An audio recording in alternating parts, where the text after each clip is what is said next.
dokumentari është i darë në 3 faza, qyteti që na u premtua, ai i cili po jetojmë tani më dhe qyteti që pritet të bëhet. E gjitha kjo parë dhe duke ndjekur planin urbanistik të Tiranës të miratuar në vitin 2017. Ajo çfarë kemi vënë re është fakti që edhe pse u premtua një Tiranë policentrike me hapësira të gjelbra, me hapësira për këmbësorët,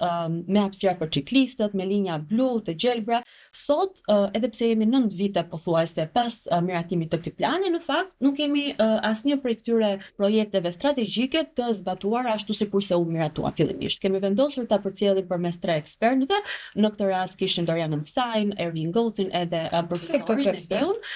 për shkak sepse ne mendojmë që në gjithë këto vite që kemi raportuar, kemi qenë zëri i qytetarëve, i banorëve, i komuniteteve që kanë pasur një lloj konflikti social, ekonomik dhe politik në zonat ku është ndërtuar. Në këtë rast donim të bënim edhe një lloj analize më profesionale dhe duke ftuar pikërisht 3 profesionistë për të parë një qasje, qoftë nga aspekti urbanistik, arkitekturor, qoftë nga aspekti i hapësirës publike, qoftë edhe nga aspekti antropologjik se si ka ndërtuar qyteti dhe mënyrës se si funksionon pushteti politik kundrejt asaj ekonomike dhe arkitekturor, dhe vendosëm që të kishim një qasje më kritike që pasqyronte në një lloj forme edhe gjithë qasjen që Citizens ka pasur prej vitesh tani më në mënyrën se si raporton qytetin.